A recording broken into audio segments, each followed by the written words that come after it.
몰디브는 2월 27일 한국을 전격 입국 금지시켰습니다. 당시 코로나19가 한국에 급속히 확산하면서 인도양의 섬나라 몰디브는 자국의 안전을 위해서 처음에는 대구를 입국 금지시키더니 경북, 경남, 서울, 부산, 경기까지 확대했습니다. 몰디브는 코로나가 확산되면 국가의 특성상 치명적인 의료 붕괴가 올 수 있는 상황이므로 한국에 선제적인 대응을 한 것입니다. 그런데 2개월 뒤인 4월 말경에는 정반대의 일이 일어납니다.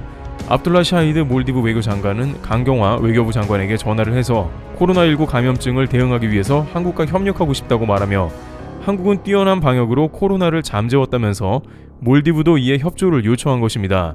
4월 말에는 한국이 그야말로 전세계의 집중 조명을 받으면서 국내외에서 한국에 도움을 요청하는 시기였으므로 관계 당국은 세계 각국과 협력을 논의하기 바빴습니다. 그런데 최근에 몰디브는 여러 가지로 상황이 최악으로 치닫고 있는 것으로 파악이 됩니다. 영국 BBC는 현재 몰디브는 코로나를 비롯해서 국가의 재정 상황이 그야말로 최악으로 치닫는다고 보도합니다.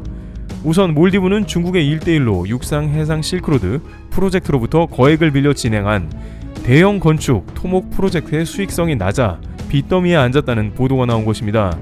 몰디브 정부는 중국으로부터 차입한 자금의 만기를 1, 2년 앞둔 상황에서 차관을 제때 상환하지 못할 것으로 예상하고 있다고 영국 BBC 방송이 18일 전했습니다. 몰디브의 모하메드 나시드 국회의장은 몰디브가 중국으로부터 받은 거액의 차관으로 인해 빚을 수렁에 빠질 것을 우려했습니다.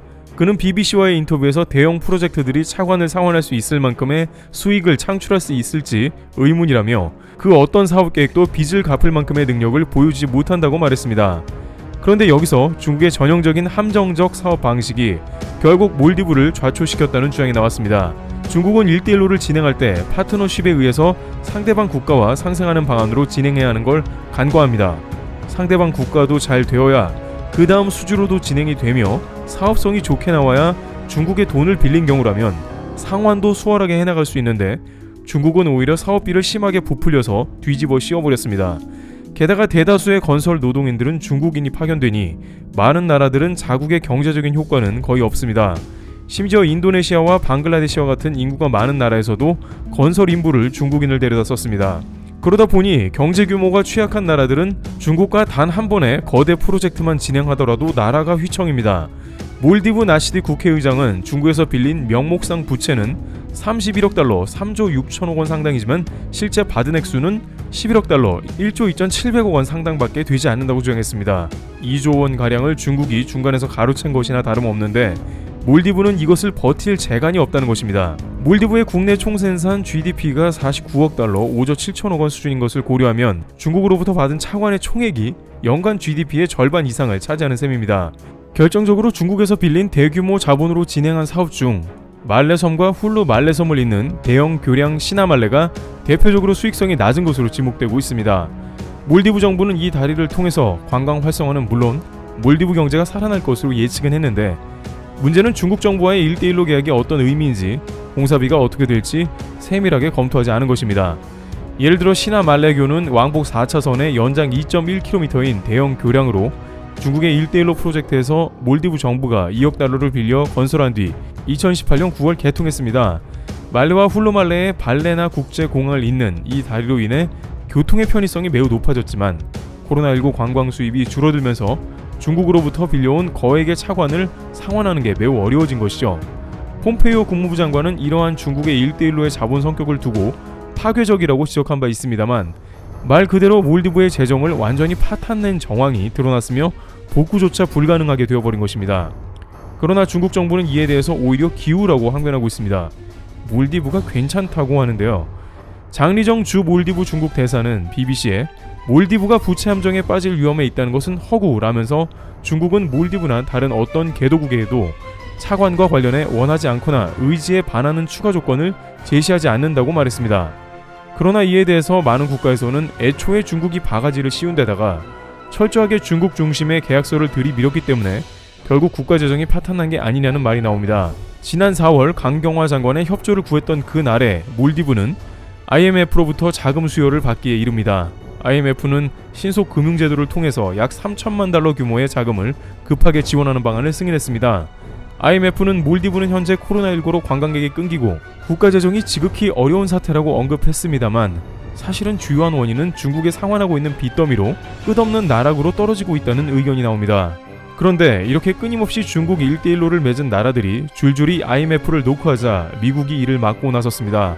미국 상원 의원들은 스티브 무누신 재무장관, 폼페이오 국무장관의 서한을 보내 중국 1대1로에 빚진 나라들의 IMF 자금을 차단해야 한다고 강력 주장했습니다. 당시가 2018년으로 스리랑카, 파키스탄 등이 이미 10차례 이상 IMF로부터 구제 금융을 줄줄이 받은 상황이었습니다. 결국 미중 간의 싸움으로까지 번져 나가버린 것입니다. 한편 만약 몰디브가 한국과 경제 개발을 했으면 어땠을까 하는 가정도 해보게 되는데요.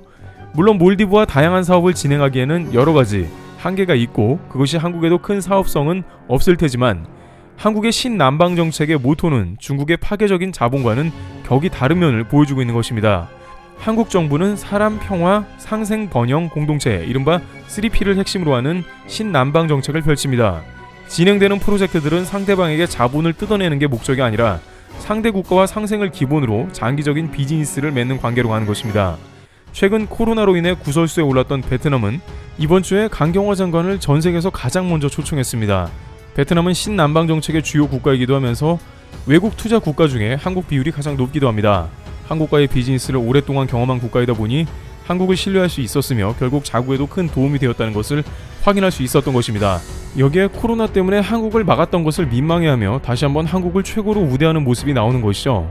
강경화 장관은 베트남 총리를 예방하는 등 베트남의 최고 인사들과 양국의 경제 협력을 논하기도 했으며 코로나19에 따른 격리 조치를 완전히 면제받았습니다. 몰디브는 뒤늦게 중국과의 거래가 잘못된 것을 깨달아 인도의 도움을 요청하고 있지만 인도 역시 여러가지 국내 문제가 얽혀있는 데다가 중국과는 앙숙이라서 몰디브의 자금을 대줘봤자 결국 그것은 중국의 빚을 갚는 데 사용될 것이라는 의견도 있어 난관입니다. 또한 몰디브는 자금난 외에도 코로나19가 잦아들 기미를 보이지 않고 있는데 코로나 1일 확진자가 100명에서 200명 사이를 넘나든다는 것입니다.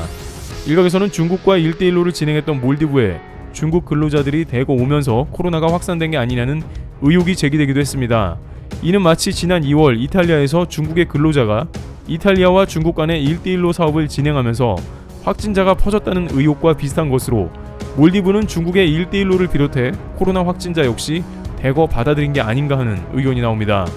중국 당국에서는 오히려 몰디브 당국이 코로나 위기에 빠지자 중국 정부에서 몰디브 현지의 방역시설 건설을 지원해주는 등 방역 모범국으로서 묵묵히 중국의 역할을 수행했다는 의견을 냅니다. 그러면서 완전히 정반대의 발언까지 하고 있는데요. 코로나19로 인해서 모범 방역국인 중국은 전 세계의 1대1로를 확대하는 계기가 됐다며 이탈리아는 물론이고 태평양 섬나라, 아프리카까지 중국의 코로나19 협력을 위해 연락했다고 한 것입니다. 3월경 중국은 코로나 감염이 잦아들고 있었으며 전 세계에서는 방역 물자가 극도로 부족했습니다. 따라서 많은 나라들은 방역 물자가 생산 가능하고 남아있는 중국에 연락할 수밖에 없는 상황이었죠. 당시 컹수왕 중국 외교부 대변인은 중국은 책임지는 자세로 태평양 섬나라들에게 코로나19 정보를 알려주고 국제사회와 방제 협력을 강화함으로써 전세계 공중보건 안전을 지키고 있다고 말했습니다. 그러면서도 코로나19 중국 책임론을 주장하는 나라들은 누구를 막론하고 보복하겠다는 의견입니다. 대표적으로 호주는 코로나가 중국 책임이라는 트럼프 대통령의 의견에 동조했다가 아직까지도 중국의 온갖 경제 보복을 당하는 상황입니다. 때문에 약소국들은 그런 비슷한 말도 못하는 것이죠. 이와 같이 몰디브는 2017년 중국과 FTA를 맺은 것이 불과 3년 뒤 코로나와 맞물리면서 이렇게까지 국가가 위기 상황이 오게 될 줄은 전혀 예상치 못했을 것입니다. 전문가들은 중국과 1대1로를 맺은 많은 나라들은 코로나19와 더불어 그야말로 이중고를 겪고 있으며 최소한 10년 이상은 복구가 어려울 수 있다고 전합니다. 트래블튜브 여기서 마치겠습니다. 감사합니다.